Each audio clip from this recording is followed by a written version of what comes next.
Olá pessoal, bom dia, tudo bom? O professor Thiago vai começar hoje aqui o módulo 13 e 14 com vocês, tá? Na aula de hoje vai dar pra gente trabalhar aqui ele. Vamos explicar de forma bem sucinta, tá bom? E já completando depois com o módulo 15, que vai ficar aí na próxima aula pra gente fechar essa semana nosso caderno 1. Tá? Creio que vocês já devem estar pegando já o caderno 2 pra gente na próxima semana a gente já entrar no caderno 2, tá bom? E aí o professor Renato passou aquele dia lá falando sobre as provas para a gente fazer as revisões, tudinho que tenha referência aí para a nossa prova. Aí nós vamos definir qual vai ser o conteúdo da nossa prova, mas pode ficar tranquilo que nós vamos trabalhar tudo direitinho, da maneira bem tranquila, vai dar para a gente fazer uma boa revisão e uma boa prova, beleza? Então vamos lá, pessoal. O módulo 13 e 14 está falando sobre o processo de respiração, tá bom? Respiração celular. Então, quando a gente fala de respiração celular, nós estamos falando do processo de obtenção de energia da nossa célula. Então, como que a nossa célula vai obter essa energia? Né? Energia para o seu funcionamento, energia para o seu desenvolvimento, tá? Diferentemente de puxar o ar, né? É um processo onde eu vou estar levando oxigênio para os meus alvéolos pulmonares e esse oxigênio vai para onde? Vai para as hemácias sanguíneas, das hemácias sanguíneas para parede celular das células e vai entrar para dentro da célula. Então esse oxigênio ele vai ter uma função dentro da minha célula. Então esse é o processo de respiração celular, onde esse oxigênio vai ser oxidado juntamente com a glicose dentro das nossas células para obtenção de energia. Isso que é a respiração celular. Olha o processo biológico desde a fotossíntese, produção de glicose, né?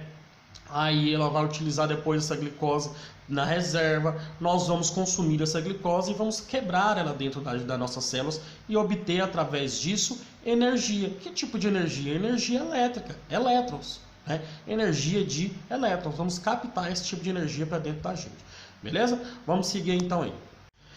Essa respiração celular, pessoal, ela vai se dividir em duas fases, né? Nós podemos falar que tem a respiração celular anaeróbia, tá? Ou anaeróbica, tá? E aeróbica, tá bom? Vai utilizar o oxigênio. Então a gente vai falar tanto da parte da aeróbica quanto também da anaeróbica, tá? Que não vai utilizar o oxigênio em si. Então são processos que diferenciam uma da outra, tá bom? Então, ou seja, uma vai ter a ausência do oxigênio e a outra vai ter a presença do oxigênio, tá? No caso aí, células eucariontes e células procariontes. A base estrutural, vocês podem acompanhar no slide aí, tá? Nós vamos estar falando um pouquinho, falando um pouquinho também da mitocôndria, como organela celular responsável por fazer esse processo, né? Essa oxidação dessa glicose, transformando ela em energia. Então, quando eu como uma molécula, por exemplo, como glicose ou como lipídios, a transformação dele vai ser um processo de formação energética, tá? Então, a gente tem lá da digestão humana, que a gente come lipídios, né, através da nossa alimentação, ou os carboidratos, que vai entrar frutose, maltose, amido, galactose, polissacarídeos em si, né? Então todos eles vão ser quebrados e transformados em energia. Quando eu como a proteína, eu vou ingerir aminoácidos, né? Quando eu como lá essa estrutura relacionada a sais minerais, também a vitaminas, né? Tudo isso faz parte da minha alimentação. Mas dentro da mitocôndria eu vou quebrar o que? A glicose para fornecer ATP, adenosina trifosfato, que vai servir para fazer diversos processos energéticos dentro da nossa célula. Então essa é a função básica aí. Então a respiração celular vai pegar tanto o oxigênio quanto também pegar aí, no caso, a glicose, né, nesse processo. A planta vai fazer respiração celular, os animais vão fazer respiração celular, bactérias vão fazer respiração celular para poder diferenciar. Só que nas bactérias elas não vão ter as mitocôndrias, tá bom? Isso vai acontecer dentro da célula bacteriana. Já nas células eucarióticas, né, elas vão ter aí, no caso, as mitocôndrias para fazer esse processo de respiração celular, Beleza? Conseguiu compreender as duas formas aí? Então, primeiro vamos falar um pouquinho da aeróbica e depois, no outro vídeo, que eu creio que vai ser na próxima aula, a gente fala da anaeróbica e também onde que ela é mais encontrada. Bacana, pessoal? Vamos seguir aí o processo aí. Só falando também aqui, que eu estou olhando no slide também, relacionado à fotossíntese. A fotossíntese, ela produz a glicose que vai ser utilizada ali também na mitocôndria. Observando que a planta também vai fazer respiração, só que ela tem que ter, que nós falamos foi na aula retrasada, a taxa fotossintética é maior, ou seja, ela vai produzir mais quantidade de glicose e vai utilizar uma quantidade X. O que ela produziu a mais, ela vai guardar em forma de reserva, né? E a gente vai lá depois e come aquela reserva em forma de batata, em forma de mandioca, em forma de alimento. Bacana? Vamos seguindo aí mais um pouquinho. Você pode seguir no slide de vocês aí, tá? Essa respiração aí, pessoal, ela vai ser um processo bioquímico que vai visar sempre a obtenção de energia, tá bom? Então, o produto final dela vai ser o quê? A produção de ATP, tá bom? Nessa respiração aí. Ela vai ter algumas fases, tá? Que nós vamos falar um pouquinho dela aí, que é a glicose, o ciclo de Krebs, a cadeia transportadora de elétrons, que vai ter como base funcional aí, pessoal, toda oxidação em si, tá bom? Toda a oxidação em si da produção dessa molécula aí de ATP, tá bom? Então, ou seja, esse processo, observa na fórmula aí, né, na forma dela aí, eu vou ter o que? C6H12O6, né, mais 6O2, acompanha aí no slide aí, tá? Então acompanha aí, pessoal, né, a aerobiose aí, tá? C6H12O6 mais 6 oxigênio, né, que vai formar 6 CO2, tá bom? Esse CO2 aí, ele vem da quebra da glicose, tá, pessoal? Lá do CO2, lá do C6H12O6. Mais 6H2O mais energia, e vai formar no final 36 ATPs mais calor. Então a gente observa aí, né, a fórmula química que vai expressar no caso aí a respiração aeróbica, beleza? Então ela quebra essa glicose, vai fazer o processo de quebra dessa glicose, transformando isso daí em energia em forma de ATP e calor. Na de cima aí, ela está expressa aí na aeróbica, né? Observa aí, ela vai pegar o C6H12O6, vai formar etanol, né? lembra? Met-but, prop-but, né? Ou que tem uma cadeia de carbono, dois carbonos, né? 3 carbonos, lembra lá? Então, aí vai formar o etanol, né? 2 carbonos, vai formar OH, tá? Mais 6 CO2, ou 2 CO2, mais energia, ou seja, aí eu tô falando da fermentação alcoólica, que nós vamos ver mais para frente, beleza? Aí tem uma molécula também, que eu falo um pouquinho aí, pessoal, que é a molécula de ATP. Olha a fórmula química da molécula de ATP, de adenosina trifosfato, tá bom? Então eu vou ter 3 grupamentos fosfato, tá? Aí vou ter também uma ribose e uma adenina, tá? Uma adenina. Isso aí é a estrutura da adenosina trifosfato. Entender essa estrutura também é importante, pessoal, tá bom? Então a base dele vai ser o que? Uma adenina, uma ribose mais 3 agrupamentos fosfatos. Então a quebra desses agrupamentos fosfato aí que vai liberar energia, tá? Então quebrou, liberou energia, que esse ATP vai ser utilizado para diversas funções dentro da célula, beleza? Nesse segmento aí, nós vamos ter a glicólise, pessoal. Ela vai ser dividida em algumas etapas, tá? Que vai, eu sei, no final a gente vai ter o quê? A quebra da glicose, né, transformando em duas moléculas aí de ácido pirúvico, tá? Então, ou seja, ela vai ocorrer no citosol da célula, nesse processo aqui, ela não vai ocorrer dentro da mitocôndria não, tá bom? O processo vai se iniciar fora da mitocôndria, depois que vai passar, né, para dentro da célula. O objetivo aqui é formar o ácido pirúvico ou piruvato também, tá bom? Só que aqui nesse processo ele vai fazer o que? Ele vai usar 2 moléculas de ATP, segue aí nesse esqueminha que eu coloquei. Ele vai utilizar 2 moléculas de ATP para oxidar, no caso aqui, essa glicose, tá bom?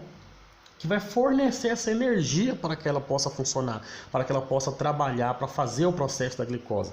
Então, no final, tá? No final de tudo, eu vou ter o quê? Eu utilizei 2 ATPs e vou formar 4 ATPs, né? 4 moléculas de ATP. Se eu formei 4, usei 2, no final eu vou ter somente 2. Agora, a partir de agora, nós vamos ter diversas formações de ATPs. Então, nós vamos fazer um balanceamento para no final eu ter aquele quantitativo que eu falei para vocês que é de 38 ATPs, tá? Então, eu vou formar uma cadeia ali propulsora.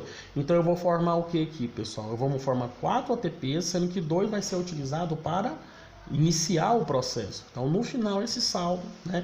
Então, observa aí, né? Eu utilizei aí glicose, quebrou ela, 2 ATPs, eu formei 4 ATPs mais o ácido pirúvico aí, ou piruvato, beleza? Quem trabalha nesse processo aí é o NAD, tá? Agora nós vamos falar muito sobre o NAD e o FAD, tá bom? Que são aí transportadores, beleza? O NAD aí que vai trabalhar pegando aí esses hidrogênios aí para fazer o processo de captação dessa energia, bacana? Então esse processo aí é o processo da glicólise. Pessoal, aqui agora no ciclo de Krebs, pessoal, nós vamos ter aqui o ciclo do ácido cítrico também, tá? Eu vou agora utilizar esses 2 ácidos pirúvicos, ou piruvato, que eu utilizei na glicólise, beleza? Então, observa aqui que nesse processo, o que a célula está fazendo? O que o ciclo, a respiração celular está fazendo? Ela está concentrando energias, né? Está concentrando elétrons, tá? Então, ou seja, quando ele pega esses hidrogênios, esse NAD, tá? E o FAD que nós vamos ver agora aqui no ciclo de Krebs, ele está carreando, ele está transportando esses hidrogênios através desses elétrons aí para o processo funcionar. Então observa que ele está o quê? Ele está fazendo um processo que a gente chama aí de descarboxilização, liberando, né, o CO2, ou seja, oxidando. Quando ele oxida, ele libera o CO2. Se ele liberou esse CO2, significa que ele vai captar moléculas de hidrogênio também e vai captar elétrons, tá bom? Então, ou seja, essa é a função básica dele, o que ele quer fazer, tá? Apesar que eu sei que ele é um pouquinho complicadinho, mas a gente está vendo ele passo a passo para ver se a gente consegue fixar tudo isso aí na memória, beleza? Então vamos lá então. No ciclo de Krebs aí, observe que na apostila de vocês tem um exemplo que ele é bacana, que dá para a gente compreender por ele aí também, tá bom? Então segue os slides aí, eu coloquei uma imagem aí nos slides, mas na apostila de vocês aí eu prefiro olhar pela apostila, que ela é bacana e você não fica tão complicado aí de resolver. Então, ou seja, o ciclo de Krebs, eu vou pegar o piruvato, ele vai ter 3 carbonos lá da glicólise. Como ele vai ter esses 3 carbonos, né, produzido lá naquele processo lá, ele vai passar agora para o interior da mitocôndria, né, onde ele vai ser oxidado até o grupo de acetil, tá? Então, quando ele forma esse processo aí, né, pelo processo aí da piruvato desidrogenálise, ele vai liberar uma molécula de gás carbônico, tá? Liberou essa molécula de gás carbono, tá bom? Porque ele sofreu um processo de oxidação. Liberou NADH+, tá bom? E ele vai agora se ligar com uma coenzima, tá bom? Ele vai se ligar agora com a coenzima A. Tá? Então, qual que é o papel da acetilcoenzima A? Vai ser o que? Ajudar ele a passar por esse processo, beleza? Então, ou seja, entrou o piruvato, sofreu uma oxidação, tá? Transformou em grupo acetil, que aí o grupo acetil dentro da mitocôndria. Depois ele sofreu pelo processo aí do piruvato desidrogenase, liberou CO2 e agora ele vai combinar com essa coenzima A, né, formando o acetilcoenzima A, ou acetil-CoA, que você vai chamar ele de acetil-CoA, beleza? Essa acetil-CoA aí, pessoal, tá? Essa enzima aí, esse acetil-CoA aí, que ele está se ligando aí também, observa na apostila de vocês aí, tá bom? Ele tem 2 carbonos, ou seja, eu não estou oxidando carbonos. O piruvato, ele tinha 3 carbonos, beleza? Só que a gente trabalha com 2 moléculas de piruvato, tá bom? Então ele tinha 2 carbonos. Quando ele junta aí, observa aí, ele junta com ele junta com a coenzima vira o acetil-CoA, ele vai se ligar com ácido oxaloacético, tá? Quando ele junta com esse ácido oxalocético aí, ele vai se transformar em ácido cítrico com 6 moléculas de carbono, tá bom? O que ele vai fazer? Ele vai fazer no ciclo de Krebs quebrar esse carbono para liberar o que? Energia, ATP, liberar outras substâncias e quebrando essa molécula de carbono aí. Então, quando ele se transforma nesse ácido cítrico aí, ele vai ter 6 carbonos, ele vai liberar novamente uma oxidação, quebrando o CO2, vai liberar 2 moléculas de ATP, tá bom? E vai se transformar no ácido alfa-acético, tá? Com 5 moléculas de carbono. Nesse processo aí, observa aí na apostila, tá bom? O que ele vai estar liberando aí nesse processo aí? Ele vai estar liberando CO2, vai estar liberando 3 NADH+, vai liberar um FADH+, que também é uma molécula transportadora também, que vai fazer o processo de carregamento elétrico aí, e volta a ser o que? O ácido oxalocético, tá? Oxalocético, que vai voltar num ciclo de Krebs, ó. Ele vai lá em cima de novo, se liga o acetil-CoA com 2 carbonos, se transforma num ácido cítrico, forma o processo de novo. Lá nesse processo aí de desidrogenação, né, produzindo o CO2, que a gente chama de descarboxilação, tá? Forma um trava-língua aí, e desidrogenação, vai produzir novamente CO2, NADH+, FADH+, né? Esse FAD aí, ó, na apostila falando, ó, flavina, adenina, dinucleotídeo, depois você não se perder, tá? Então, o que acontece? Aí vai liberar CO2, NAD, FAD e se transforma em ácido oxalocético. Volta de novo para acetil-CoA, ácido cítrico, libera, faz o processo de descarboxilação. Tá vendo que ele forma um ciclo de Krebs? Observando aí no slide, você vai ver certinho, ó.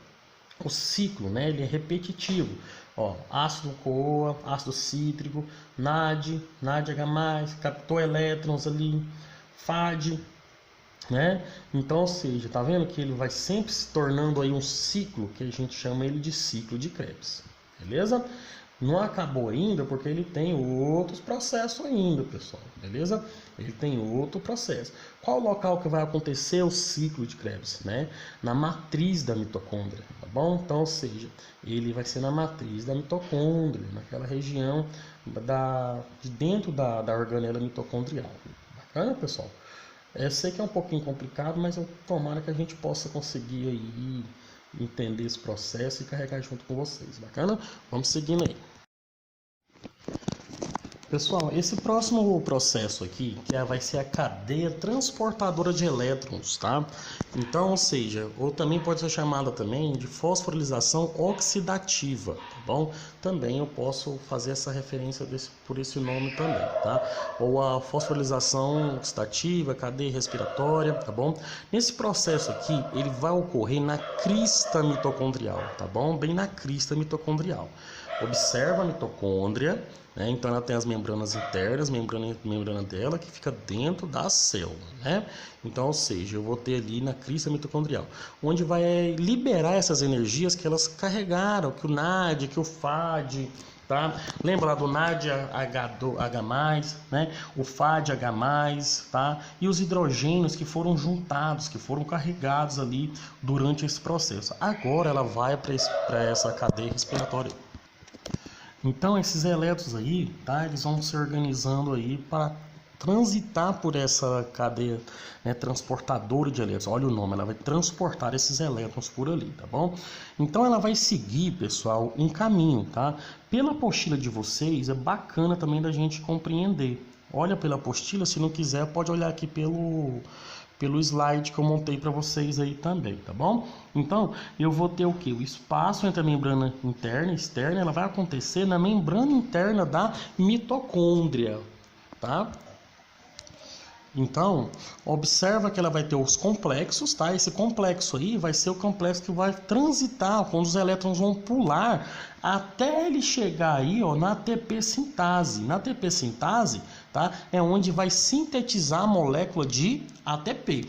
Então, observa que a gente tem aí a primeira proteína transportadora de elétrons. Observa aí nela aí que ela vai chegar nela, pessoal, o NADH+, e vai liberar o H+ ali. Com essa liberação ali, eu vou ter o quê? 2 elétrons. Esses 2 elétrons, ele vai pular para o próximo complexo. Quando ele pula para o próximo complexo, ele libera lá em cima, no espaço entre a membrana interna da mitocôndria e a membrana externa da mitocôndria aí, ela vai liberar hidrogênio. Ela pula para o próximo complexo, libera mais 2 hidrogênios. Esses 2 elétrons pulam para o próximo complexo aí, liberando mais hidrogênio lá em cima. O que acontece, pessoal? Quando esse NADH+ libera esse hidrogênio, ele vai virar o NAD, que vai voltar. E quando ele vai levando essa cadeia aí, liberando esses hidrogênios aí, esses hidrogênios vão ficar nessa parte externa. Observa aqui pelo slide também, dá para você ver aqui, ó, a quantidade de hidrogênio que foi gerado nessa membrana aí. Depois desse hidrogênio totalmente aí observado e liberado nesse espaço, ele vai entrar nesse complexo aí que a gente chama de ATP sintase, tá? Nesse complexo de ATP sintase, ele vai unir um ADP, que é adenosina difosfato, com um complexo P, um fosfato. Se eu tenho 2 fosfatos e ligo com mais um fosfato, eu vou ter o que, pessoal? Adenosina trifosfato, o ATP, a molécula de energia, beleza? Então você observou agora que tudo que a gente foi lá, desde a glicólise, juntando ADP, juntando NAD e juntando hidrogênio, lá no ciclo de Krebs, quebrando, oxidando a glicose e liberando ali 3 NADH+, liberando FAD, liberando hidrogênio, captando esse hidrogênio, ele vai ser utilizado aqui agora na cadeia respiratória. Ou seja, ele vai fazer a fosforilização oxidativa.